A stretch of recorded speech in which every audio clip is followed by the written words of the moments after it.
Gemini rising. How you doing, Gemini? This is your reading for the Scorpio new moon that's happening on the 1st of November 2024. Hello and welcome. My name's Chloe. I work with card divination, astrology, and as you heard and as you saw with my hand movements, I channel multi-dimensional energies through my being. And all of this will bring in healing, attunement, and activation codes to the messages that come through. Now, I read for the rising sign. So for those of you who don't have Gemini in the first house and know your natal chart, look to the house that it does fall in, look to the themes of that house, and you want to apply those themes as well as all the other meaning you've got going on in the sign of Gemini to the messages that come through. For those of you who don't know your time of birth, but no, you've got stuff in Gemini. You can apply those themes as well. Say your sun or your moon is there, Ishalidial or whatever it is, because it will always relate, because that Gemini energy, wherever it falls, will now energetically move to the first house, but with all the meaning of your natal chart. So the astrology for the rising sign will still link in, but always take what resonates, leave what doesn't. So I'm going to break down the astrology for the rising sign. And as I do so, I'm going to be pulling these cards, and there's going to be 3 piles. 2 piles are going to be with the tarot, and the first pile is the most integrated and expansive intention of the download you're getting at the new moon. I like to tap into this so we can get a sort of bigger perspective about all the little things that will happen, right? It's going to be very different for all of you. We can then come back to the intention and figure out what it's all about, whether it's something you're confused about or a challenge and you're like, why is this going on? All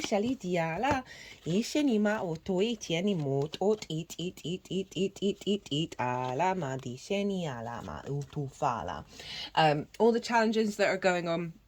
And you can go, okay, this is the root intention of that. The good, the bad, the beautiful, the ugly, the chaos, the order, the light and the dark. So that's pile 1. If you want a deeper understanding of what's going on with this moon, I recommend the collective reading. That is always the first reading that goes out. And that's where I break down the astrology in way more detail of how all the celestial bodies are talking to each other at the exact moment of the moon. And this forms a harmonic blueprint, right? An energetic blueprint that we're then working with over the next 6 months. And that's the baseline for the all 12 signs reading. And so I really tap into the energy of what's that all about. I talk more about Scorpio, also about Halloween, which is happening the night before. Pulled some collective tarot cards, and also channeled messages come through in that as well. And again, I also tap into the most integrated and expansive intention in that reading as well. So pile 2 is going to be how to work with this energy, right? How to really amplify this intention, this activation. And then pile 3, I'm going to be using my new Oracle deck, which was an early Christmas present. So appropriate, turned up in time for Scorpio. We see the skull there. Obviously the death card is the Scorpio card, and this deck's fantastic. So I think it's going to be one of my favorite Oracle decks, all of which are in the description box, by the way.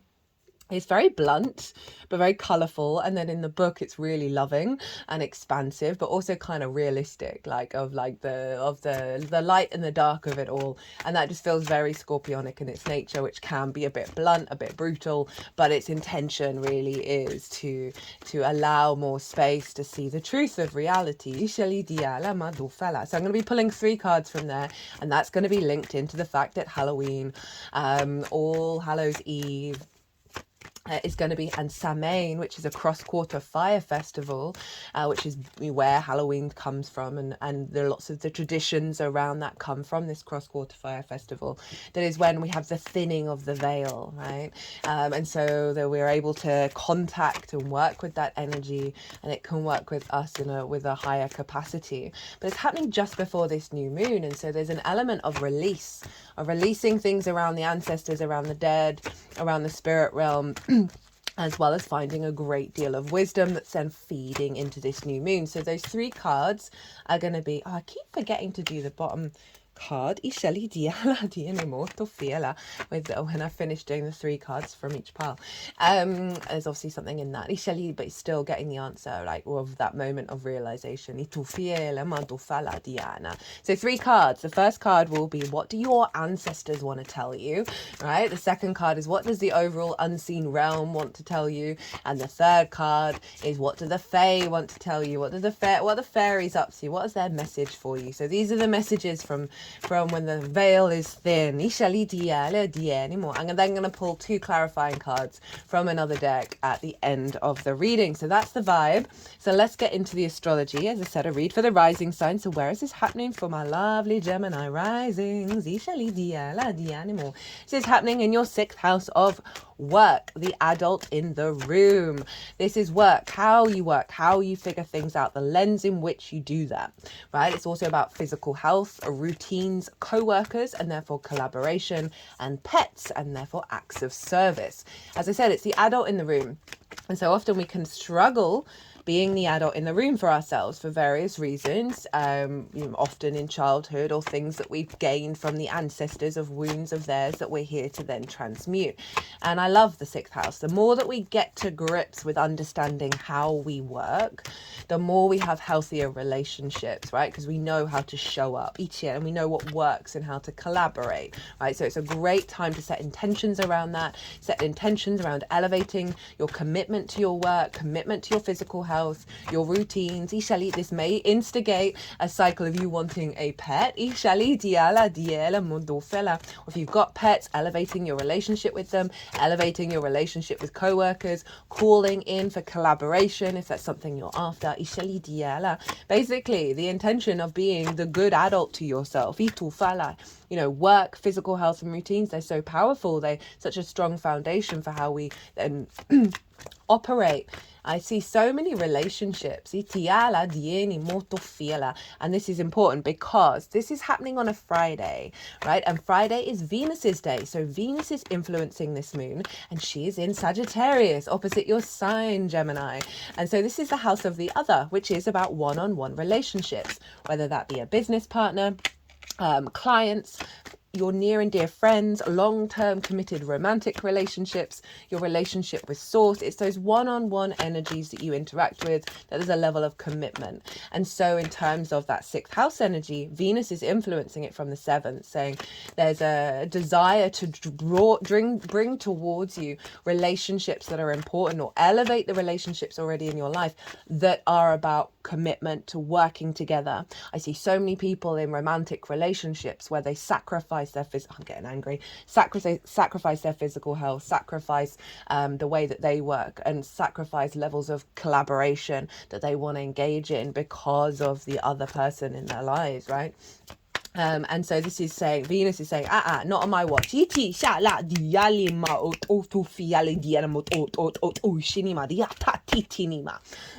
that's having an influence on what's going on with this moon. Now let's get into the moon itself. It's actually only making one aspect, and that is to Saturn over in Pisces, which for you is in your 10th house of your life purpose, your career, your visibility, your reputation, how the big outside world sees you. It's also linked into bosses.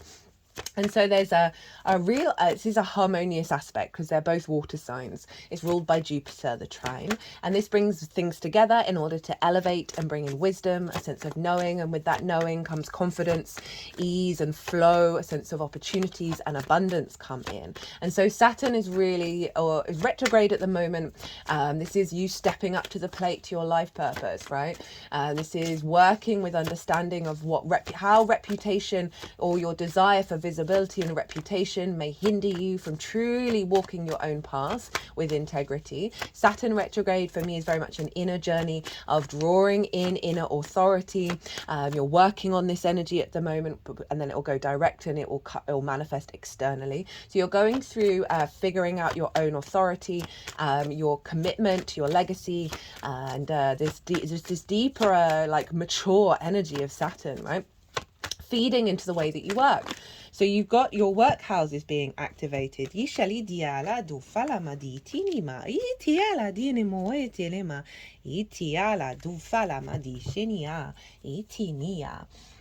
the moment with this new moon.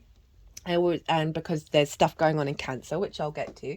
And so Saturn's really helping, you elevate your capacity to co-create with others, to really commit to your work in terms of your life purpose. Now, the 10th house can be about career as well. It doesn't have to be your life purpose. It can facilitate it. So there is definitely a theme around work and how you build in the 3D world. And that is with water, right? So speaking of which, Mars rules this moon. Mars is over in the sign of Cancer. Mars traditionally rules Scorpio, and that's what I work with. And Cancer for you is in your 2nd house of your resources, your skills and your tools of how you manifest and bring in regular income, the things that you value and how you value yourself. Mars is going to retrograde in Leo and come back into Cancer. That's a big shift that we're doing with those 2 signs. So just bear that in mind, that some of the things that are coming up with this new moon, we're going to be going back over and revisiting with that Mars retrograde. I will be doing a Mars retrograde transit series, so check that out. So this is your skills and your tools. And Mars represents your motivation, your drive, your action, your passion. It can bring about conflict as well. But in order, that conflict comes up in order for you to be aware where the energy of friction is and how you can transmute that back into elevating your skills and focusing on how you bring, how you manifest, and also how you value yourself. So Mars is influencing this moon, so that we've got all water signs being activated, and they're all your work signs. So this is flow. This is your emotional body. This is the beautiful energy of water, which is all about love and the emotional body. And so you work with this, right? Water is a great element for you to do when you're doing manifestation work. Now, Mercury's in Scorpio as well, so it's quite far away from the sun and moon, so it doesn't really consider itself as a conjunction, but they're both in the same sign and they're both in the same house. And so Mercury being there, you're going to get a lot of inspiration, lots of ideas, putting together the pieces, downloads. You want to communicate. You're really drawn to figuring out how you work. You're going to be drawn to uncovering like new ways of health, right? Of looking after your health, and brainstorming with co-workers, that kind of thing. But overall, that Mercury energy is bringing a focus over the next 6 months for you to really perceive and understand the way that you work at a deeper level. Again, I expand all of these planets and the energy of it in the collective reading. And Mercury and Mars are trine one another. Again, what I was saying about Saturn, and they are both trine Neptune, who is also in the sign of Pisces, who is also retrograde. Now, this is forming one of the many grand water trines that we've had recently. We've been collectively doing some very powerful healing work on the water body, releasing a lot of old wounds. There's lots of memory in the water, old wounds, and then elevating our intuition, elevating our emotional body, having us stand more strongly in our power. And so we've had Mars, Venus, Saturn, Mars, Venus, Neptune, and now we have Mars, Mercury, Neptune. And this is really elevating what we've been building on, of establishing a stronger connection to the magical reality, right? And a foundation with that. That was the Saturn energy. Now it's the Neptune, where it's really pulling back that veil, that illusion that the magical reality isn't the predominant matrix that we're in, that miracles aren't for all of us, that there isn't abundance, and all there is, the great source energy has the capacity to give everything that we need and we want and we desire, right? These are the old paradigms that Neptune being retrograde are pulling down, and this is around your life purpose. So this is really allowing you to tap more into the magical realms, into that undulating, open, compassionate energy of Pisces, the non-linear possibilities, the non-linear miracles around your career and the next stages that are going to be happening. And you've got a lot of motivation and drive of refining your skills, of putting that all into action and getting like real good clarity of information around and your perspectives around how you work, and really being very focused on that, of bringing that all together. So big focus on the work houses. Pluto and Mars are opposite one another by degree. That's too many cards. Thank you. And so this is a big energy. We had it with the Aries full moon as well, but Mars wasn't exactly opposite Pluto. They're both at 29 degrees of their signs. And so Pluto is over in your 8th house. Your 8th house is the outside world's resources. And this can be going on courses, this can be finding teachers, finding the resources from the outside world. This can be about mortgages, loans, car insurance, taxes, debt you owe, debt is that's owed to you, inheritance, both 3D and cosmic inheritance, as well as bonuses and commissions. It's also relationship dynamics, right? It's the exchange between you and anything other than yourself. Time, money, energy, intimacy, ideas, right? This is not just on the 3D plane, this is with source as well. It's a very magical house. And so often we can have fear, mindset, scarcity complexes, codependency over in the 8th, where we're not in healthy balance and reciprocity with the outside world. And so Pluto's there can bring up power, distortions of power, obsession, possession, fear. And it's just doing that in order to clear that out for when it finally leaves. You can see a real sense of transformation of your root id power, right? Your magnetism of drawing towards you better understandings of relationship dynamics, healthier understandings around resources, moving away from scarcity.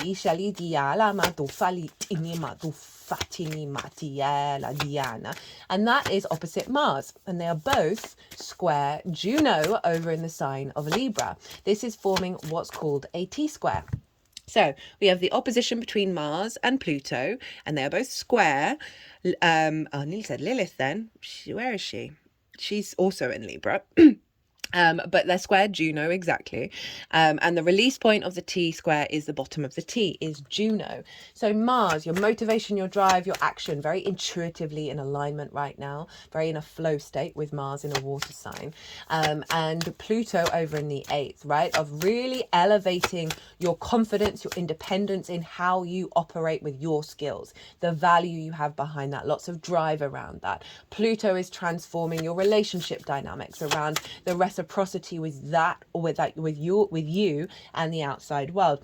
And this is all falling into Juno, who represents commitment, your ride or die, in your 5th house of your creation energy, right? This is the house of joy, play, amusement, games. It's about children, both literal and figurative children, such as your inner child. It's about romance, dating, and love, but it's your creation energy, right? It's a beautiful, it's not just about romance. That's we tunnel that way when we should have it expanded into every area of our lives of how we find joy.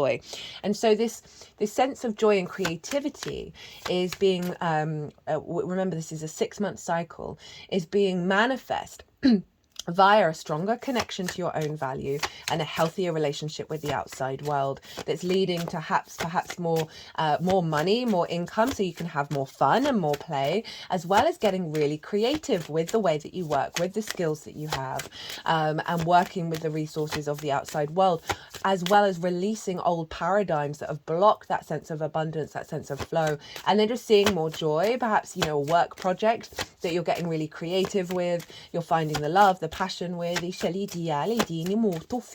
may be some releasing around wounds around the inner child. We can have a lot of addiction in the 5th house that Juno's helping sort out in order for you to then be the adult in the room for you in the 6th house.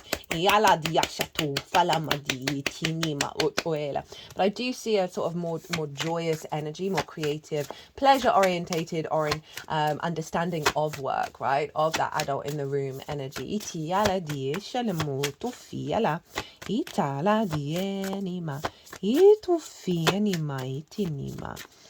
That's kind of everything I wanted to say. I will say that as we've still got one more card to come out, that Venus over in your 7th house is conjunct Pallas Athena.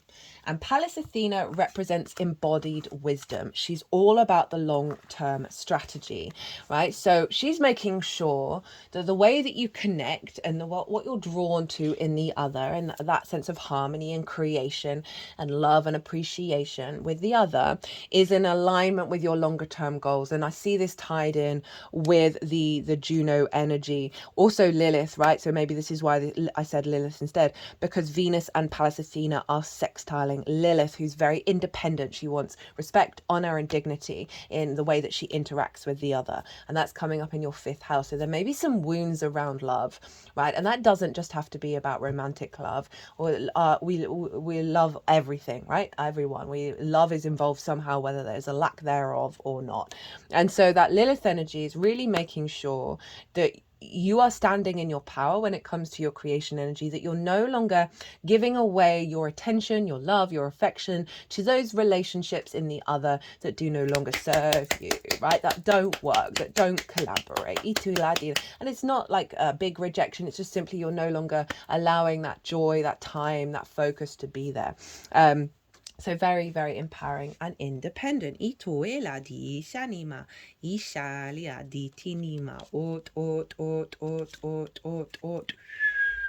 the energies that I work with, they are just getting these cards in the rebalancing. So what is the most integrated and expansive intention of this moon for you, my lovely Geminis? And obviously Mercury's in there, and Mercury's your ruler, so that's going to be having a really strong influence of how you take action, how you embody all of this. Your 1st house of Gemini is going to be really work focused. So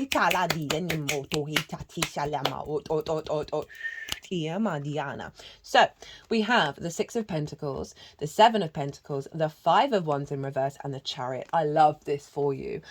So this is a real focus of a rebalancing, right? A new beginning, away from scarcity and a fear mindset, because the 6 of Pentacles follows the 5, which feeling left out in the cold, run down, exhausted, no support. Okay, so this is a rebalancing. This moon is allowing a new frequency to come in where you are able to create. And then it's backed up with the 7. So we've got the 6 and the 7 of, new seeds, a new energy is being seeded, new ideas are coming through, new explorations and new possibilities are coming through, and you're going to be tending to them. You've got this frequency of tending. Remember, this is a new moon. It's going to unfold. So these seeds that are being planted around the time, you've got the dedication and devotion to be able to tend to them so they grow. And then we got the 5 of Wands in reverse. So this is kind of a frenetic but stagnant energy. There's a lot going on, a lot of ideas, a lot of possibilities, but they're not really getting anywhere, right? It's conflict, but it's not like hardcore conflict like the 5 of Swords, but it's come in reverse. So what's coming in here is giving you a more clarity of vision, of where to put your focus or where to put your attention. And it's releasing that sort of, perhaps that conflict energy with co-workers, with understanding your own values, where again of sort of feeling like you're in competition with the outside world.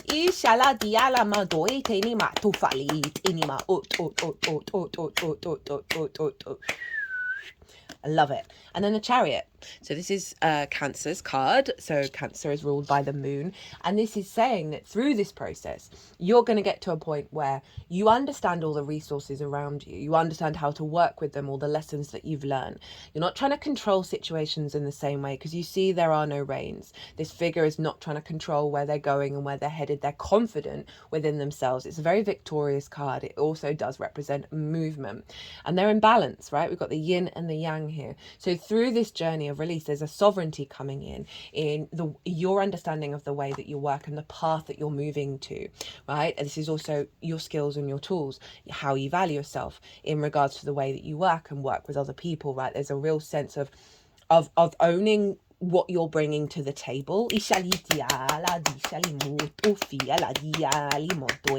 Love that big victory energy, movement forwards, right? And a real confidence coming in. At the bottom of the deck, we have the 3 of Pentacles, and this sums up sort of everything I was just saying about this work energy, right? So this figure, I always link it into Michelangelo, because this figure didn't do what a lot of our parental figures want us to have, go into a particular profession where they know you're guaranteed to always have a job, right? And this figure was like, nah, I'm going to go carve marble, right? This is my calling. This is what I'm going to do. They didn't listen to their friends, their family. They were very certain in their journey, and they got into a state of mastery because of that. And that is then drawn towards them others who have different skills, because they're at a similar frequency in order to create something beautiful and long lasting. So again, this is sort of doubling up what came through here in terms of you're going to get right with you about what you bring to the table, and it's not going to be about what the outside world thinks of you, right? What the relationships in your life think of it, how they're judging it. There's a freeing energy and also a very grounded energy that I'm feeling right now, very powerful. That through this process, it's that sense of getting into right with your own frequency. You're then drawing in others who you collaborate with, where you're actually building something really lovely together. This also might be other skills and talents that come through, or your guides. It doesn't necessarily have to be in the 3D, but it often is, of this real sense of building and collaborating and being in that process, not losing yourself. That's the Juno in Libra, right? Libra can people please. We're doing so much work on that. The nodes are still going to be there till January, so we're still really like refining it deeper and deeper and deeper of that your creation energy, of how you create in the world and then how you work with that, right? You're no longer sacrificing that to other people, where it's not in a healthy co-creation.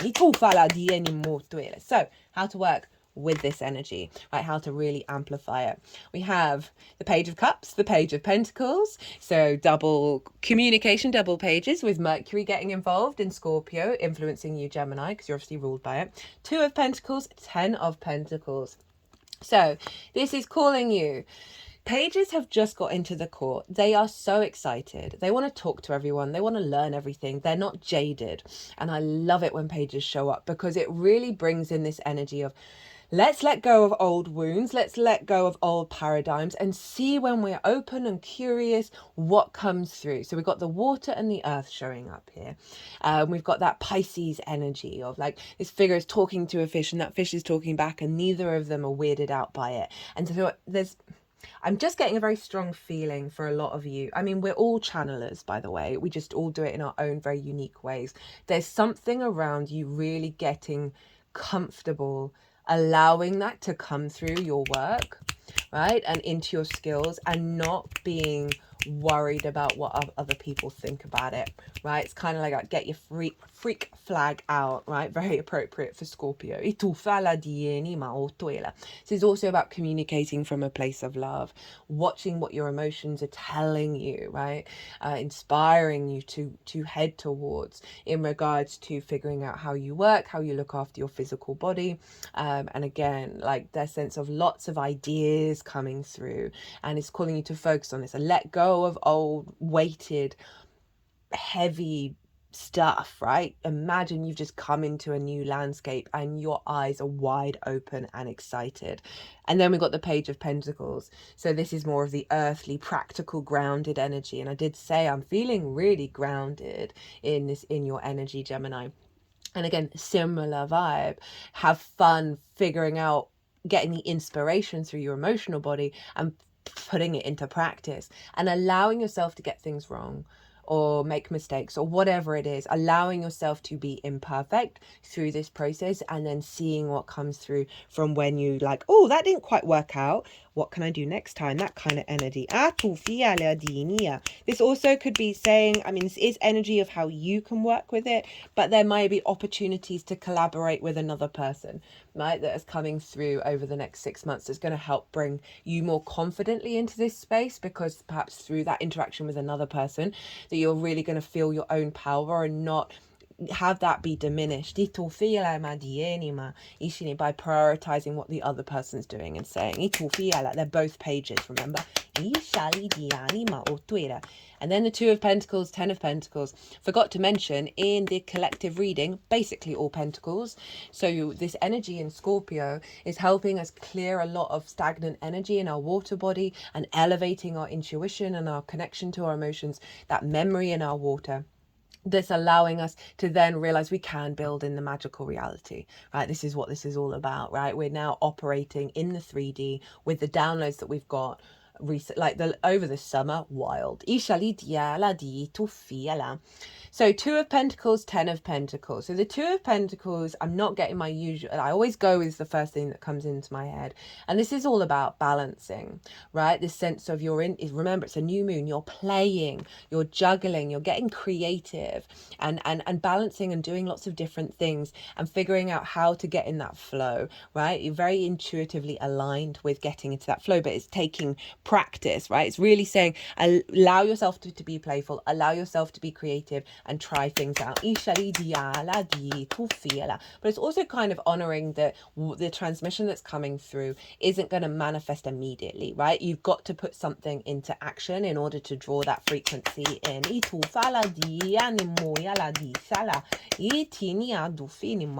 10 of Pentacles is saying focus on the long term, right? This is a city. Cities take forever to build. There's a nuclear family here in quite plain clothing. And then we have the elder with esoteric symbols. And what this represents is the balancing, and this is tied in with this as well, is the balancing of the 3D, practical, rational space and that fluky, magical, metaphysical, unseen realm. When we work with both of those things, we tap into the 10 of Pentacles. So again, this kind of feels like you really, like from the page to the 2, really experimenting with the magic that's at the back of it, because this is the Pisces energy, right? Of being able to talk to animals. That may be for some of you. And they may be providing you with a lot of inspiration. Also, being in water will really help as well. So what is at the bottom of the deck of the Rainbow Brainskull Oracle deck? Of what the unseen realms, the overall energy message that they want to tell you, right? The root energy of what's going to unfold.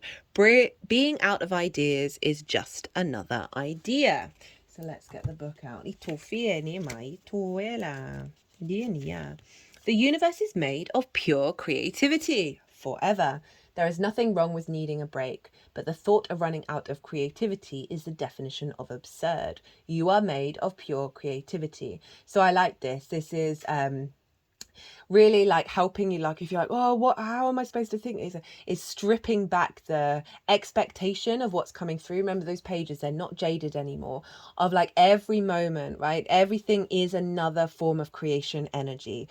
Even if you're feeling blocked, allow that blocked, allow the rest, allow the pause, maybe do some meditation, maybe go and do something fun, and then come back and see what comes through in that space. And I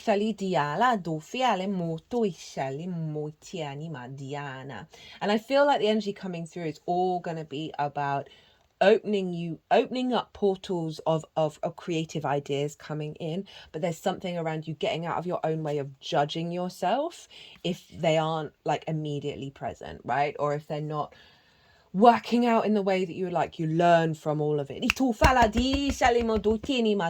Now, message from your ancestors. Love this. Me. This is, very Scorpionic of the initial me being black. Also me, also me, also me.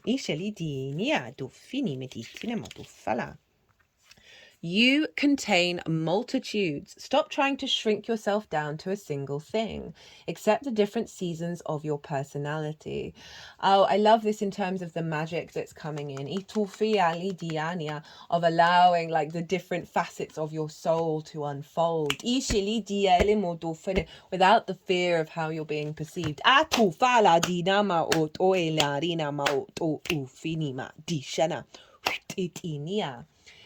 So next up, what does the unseen realm want to tell you? Ooh, show up. Loves it. I haven't looked at every card of this because I like the surprise of using it. Not seen this one before.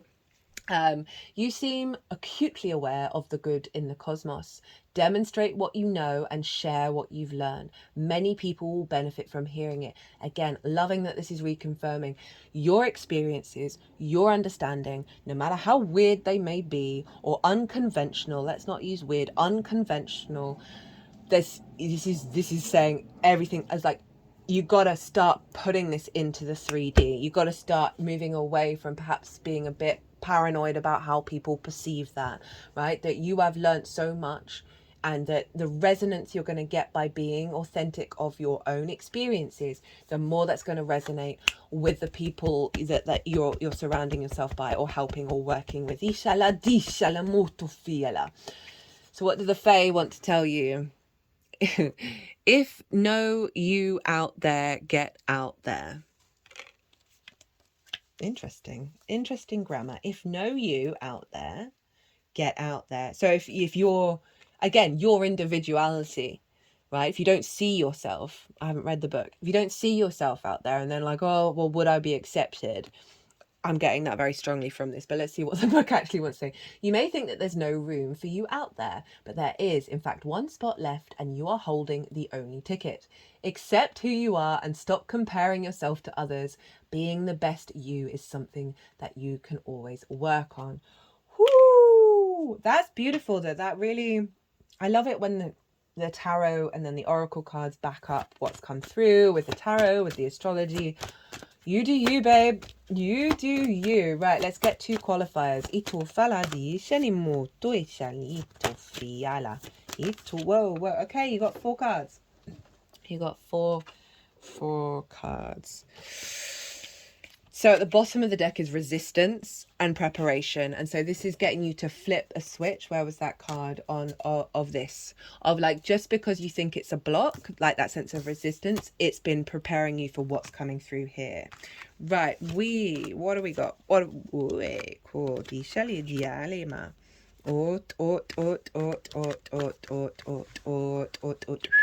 Okay, we've got thought, communication. So these are the downloads from Mercury. Your ability to communicate your intentions, your deeds, your understandings of how you figure things out. We then have strengths, telepathy, intellect, intuition, and animals. Oh my God, I said talk to animals. Lol. That made me so relevant to some of you. But again, this is like, it's the Leo card. It's how you communicate as well.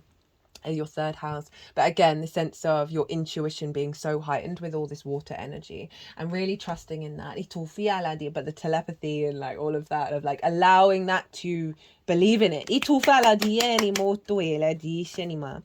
We then have children and lessons. So going back to Juno in your 5th of your inner child, and the lessons that you've learned throughout your life. And I really feel like, oh, actually, there's something coming through about something that's been blocked from your childhood, that is part of the magic of you, that is getting unlocked. Oh, my heart just went so far forward. It's a